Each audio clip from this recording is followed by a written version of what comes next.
Hey, it's Natasha. And Khalil. And we are the co-hosts of WokeNFree. Thank you for tuning in to our 107th episode of WokeNFree. If you've been tuning in every week for WokeNFree Wednesday, you know that WokeNFree is all about being real and honest with each other and you. We talk about everything and anything important to us, you, the world, and nothing is off the table. This week, we're doing a really special new WokeNFree segment. It is called WokeNFree Storytime, and the particular title of this story time is called The First. So you guys are in for a very special treat. Khalil, how do you feel about that? I feel super duper excited. Yeah, really, we can tell. Yeah. Mm-hmm. Excellent. It's a very exciting moment in history. Mm-hmm. Groundbreaking, epic podcast, guys. You guys are in for a treat. So before we get there, you know, it's time for my monologue. Let's do this. Have you downloaded this episode on Podbean at WokeNFree.com? If not, please do.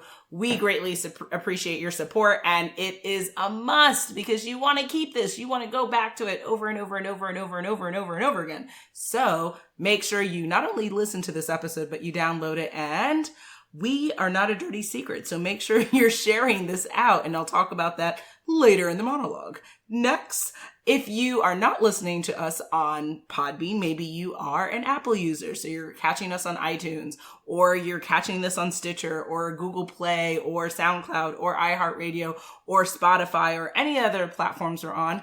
Wherever you find WokeNFree, make sure you are following, you're subscribing, adding comments and liking everything that you are seeing, because it greatly supports our show, what we're doing, as well as we get to know how you feel about it if you love all the WokeNFree content. So please do that.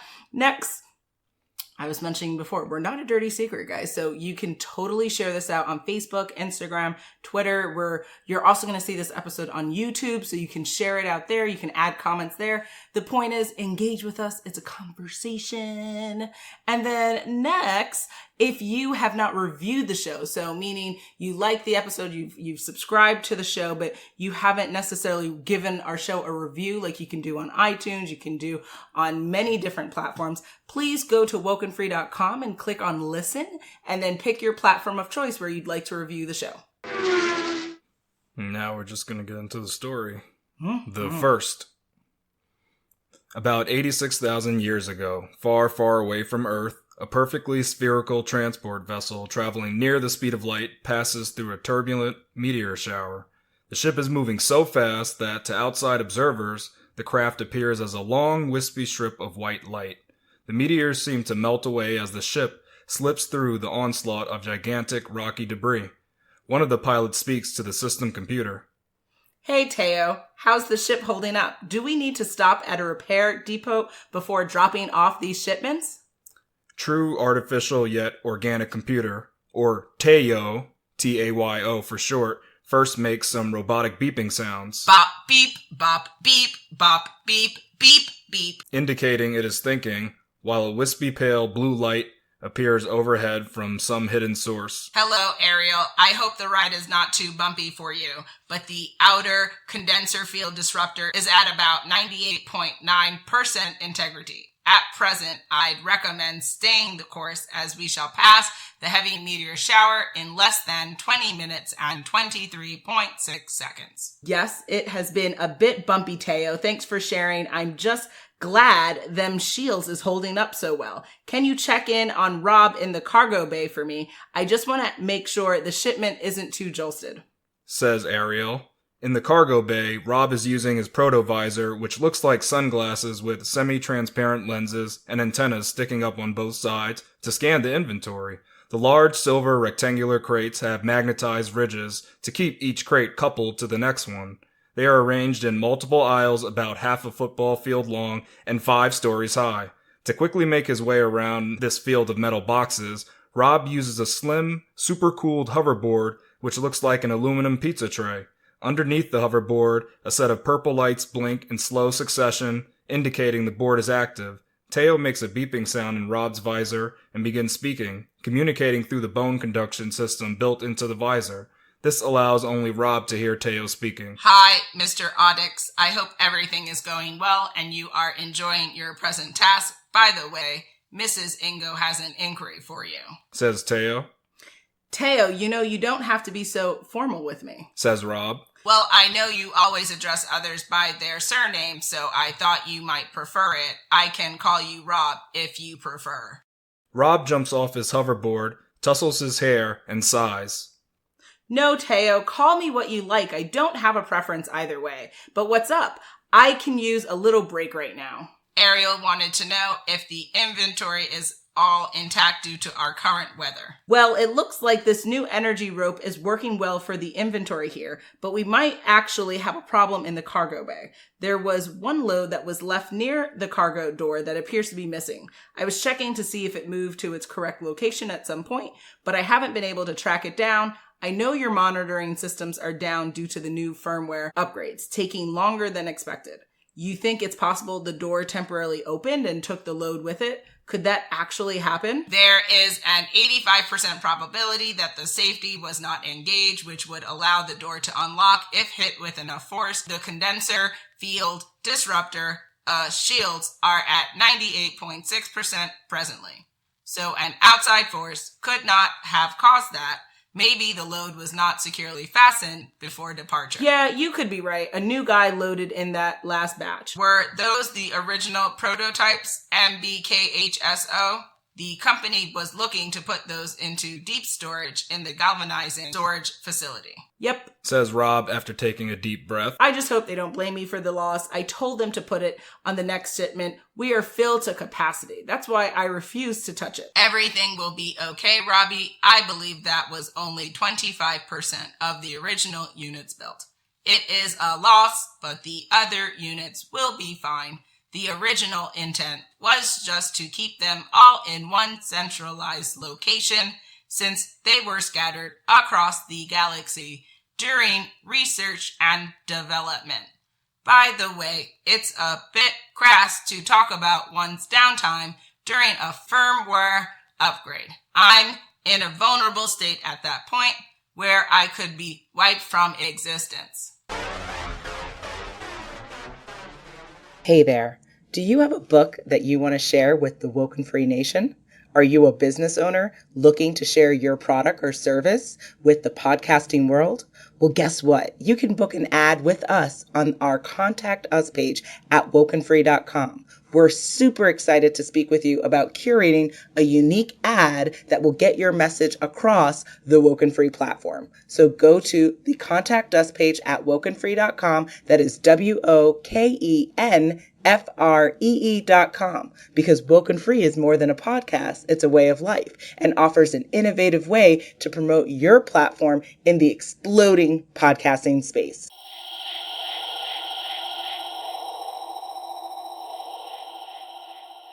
Back on present-day planet Earth, a blue streak of light briefly appears in the early evening sky of the northern hemisphere, before abruptly disappearing. A young girl walking her dog is startled by an inrush of air that jostles her clothes and nearly knocks her sweet pug down. Diddy, are you okay? She says as she grabs her dog and swats her hair out of her face. The girl then looks to the right, where she expects to find what caused all the ruckus. To her surprise, a small white and black object is a few feet away from her. She lets out a surprised, "Whoa, what is that?" As she approaches the small penguin-like object, she notices it has a round head and two perfectly circular, deep black eyes. You're like a cute mini snowman?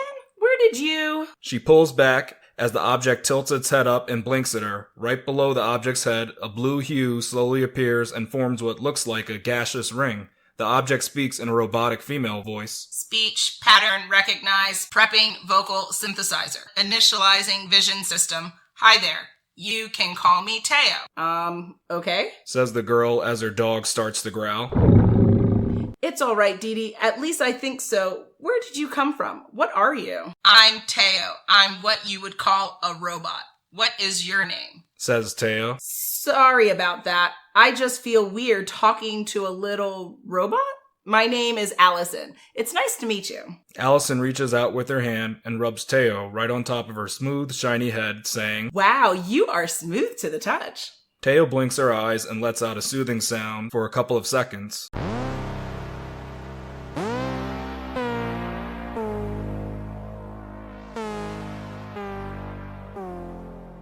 Nice little music there. Are you okay? Though I felt a rush of wind right before I found you. Maybe you fell from somewhere? Allison takes a better look around at the surrounding area. She sees a circular clearing of brush 20 feet diagonally away from Teo's current location. Actually, I'm glad you found me, Allison. I hope it is not too much a bother, but my charger broke during my landing, so I don't have a place to juice up. Space travel is so exhausting, especially when you're in space rather than the ship. Was that a joke? Allison grins, then puts Dee Dee down. Well, you claim to be from outer space. That means you're an alien robot. Wow, I found an alien? I can't wait to tell Mom all about you. Actually, she might not approve of me bringing extraterrestrial friends home, but I do want to help you. Friends. Teo's chest shows a spinning green ring of light. I can help you build a charger for me. After that, we can be friends forever. Do you mean you would stay with me forever? Like you can be my always friend? Teo nods her head and plays some trumpet-like sounds. Allison tells Teo, Awesome. Well, follow me and I will get you charged up in a jiffy. My mom has some spare parts in the garage. We can rummage through. Allison checks Dee Dee's leash to ensure it is attached to her collar and makes her way home while Teo follows closely behind. Allison asks, Now, I know you're a robot, but back to my original question. Teo, where did you come from? I come from a place about 85 kiloparsecs from here. Can you guess my age? You look brand new, so I would think you're 5 months old maximum? Actually, I was manufactured 50,000 years ago. That is in Earth years. My planet has longer years as the orbit around its star is greater than your Earth's orbit. Allison interrupts. Wow, it sounds like you really are not from this planet. I thought maybe you were part of a super secret AI project or something. I actually don't know how to tell a lie, Allison. I was made to help my best friend out and keep them happy as much as possible, says Teo before rushing to Allison's side and spinning in place while playing some celebration sounds. Woohoo! I am glad you found me. We can be friends now, right? Dee Dee jumps back and barks at Teo. Allison giggles. Yes, we can, but Dee Dee spooks really easily. She's not used to having others around. Maybe give her some time to warm up to you. They arrive at Allison's house a couple of minutes later. She leads Teo into the garage and says, Wait in here, Teo. I'm taking Dee Dee in the house. She picks up Dee Dee, walks into the house, and yells, Mom! Dad! I'm back! I'll be in the garage! When she returns to the garage, she sees Teo is patiently waiting for her return. She rubs Teo on the head. Teo looks up at Allison knowing, at that very moment, she has found her permanent home. Allison, I'm so glad you found me. We are going to have a lifelong friendship. Allison smiles back at her, happy to know she found a new little friend that will always be there for her.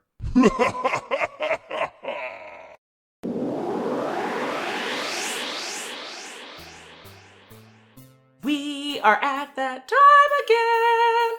It is coming to the end of our 107th episode of WokeNFree. Really? Baby robots. How fitting. Is that what you call it? It sounded different to me. Ooh la la. Alright, that's a good response. Blah, blah, blah, blah, blah. Is another one. Alright, yeah, that works too. Good point. Oh, yes, guys. This was quite the episode. I see that, Jeeves. Of our special new WokeNFree segment called WokeNFree Storytime. Called the first. Alright, Jarvis. So if you guys really enjoyed this, you want more of this, guess what? We're going to do it anyway. But if you're rocking with us, if you're like, these guys are totally onto something here, put it in the comments, share, tell us on social media. We want to know. We're crafting different story times. If you guys have ideas, if you have story times you want to share, you know what you have to do. We're going to talk about it in just a little bit, but will we leave you hanging for what our next episode will be about? Drum roll, please. On our next episode, we will be discussing whether vaping really is dangerous. Make sure you follow us on social media to follow along in the conversation, and make sure you tune in next week for WokeNFree Wednesday to join the conversation at WokeNFree.com. If you'd like to be a guest on the show, we are a little bit tight on schedule, but there could be a couple of spots later this fall, so definitely hit us up on our Contact Us page at WokeNFree.com. That is WokeNFree.com.